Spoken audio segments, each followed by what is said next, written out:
Hi, everyone, and welcome to the preview show delivered by FedEx. I'm Marty Snider from NBC Sports. This guy's Chris Rice from College Racing and right here at NASCAR.com. Guess what? I'm back. Well, you're back. That's one. Two, one of the big three won again. I know we're surprised. Imagine that. How are they, here's what I want to, how are they able to do this? Because they just seem to be able to match each other every week. Kevin Harvick wins last week. Kyle Busch wins this week. Well, I don't know, and I'm kind of curious. I want to talk to Rodney Childress. I want to talk to all those guys. How are they doing that? So even when the 78 had a bad race, the 4 car was crazy fast. The 18 was great. And they do it everywhere we go. That is what's so surprising to me. It's not one racetrack that they go to that one of those three are not the best car there as soon as they unload. Pretty crazy, isn't it? And you mentioned Kevin Harvick, and I'm curious how frustrating the race was from your perspective. You know, you've been in this game a long time. You know you don't get cars that quick very often. Kevin Harvick had an amazing car Sunday at Pocono, but wasn't able to win. Had an amazing car, and like Rodney Childress said on social media, some days you have those race cars and you do not even know why you have a race car that fast.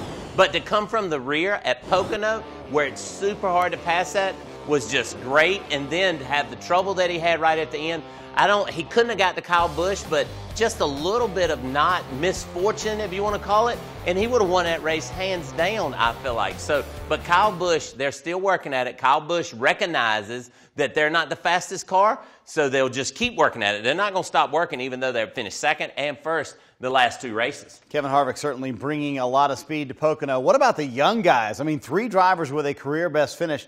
And look at this rundown. Daniel Suarez in second, Alex Bowman third, Eric Jones fifth, William Byron sixth, Chase Elliott seventh. I mean, the youth of the sport being very well served. They really are, but you still have Kyle Busch and Kevin Harvick thrown in there. But the one guy I want to talk about, and I talk about him a lot just probably because he's my friend, but Alex Bowman, I feel like he's still kind of holding the candle for Hendrick Motorsports. Yes, Chase Elliott has had some great races, but Alex Bowman each weekend is getting better and better and better and taking that 88 car and making it fast. And what he did on a restart to get up there and finish third was showing some maturity in Alex Bowman, not getting caught up in a wreck and just doing what he needed to do to get those spots. Certainly doing a lot to cement their spot in the playoffs in 2018. All right, this weekend, Watkins Glen. We get to go right and left this weekend. Should be a lot of fun. What is the challenge of Watkins Glen versus Sonoma? Just 2 Cup Series races on road courses. Speed is one thing that you have to have at Watkins Glen. We've seen at Sonoma that the racetrack gets real slick. It's not a lot of speed there. You know, they don't have a long straightaway.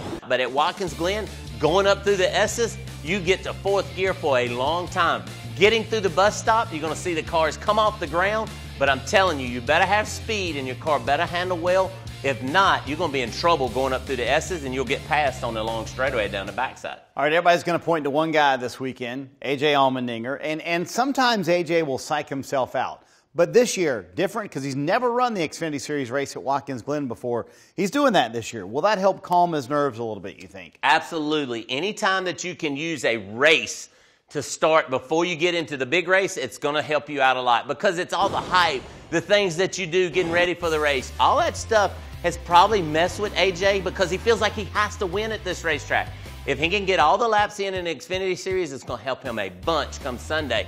Can he contend with the top 3? That's what we're going to have to see when we get to Watkins Glen. All right, time for our NASCAR Fantasy Live picks. Who are you going to go with this weekend? Well, I'm going with the guy that's on top right now. I feel that Kyle Busch has momentum going, and he's just had some great races, and they're not giving up. They're still digging each and every weekend, and this racetrack where it's speed, Kyle Busch is your guy to pick this weekend at Watkins Glen. Well, if motivation means anything, I'm going to go with Kevin Harvick because I think the bear has been poked. Kevin Harvick wants to prove something this weekend, so I'm going to go with Kevin Harvick to win at Watkins Glen. Hey, also make sure you check out NASCAR.com this weekend. Live leaderboards, in-car audio, all the news updates before and after the Watkins Glen race. It's Go Bowling at the Glen on Sunday on NBC Sports.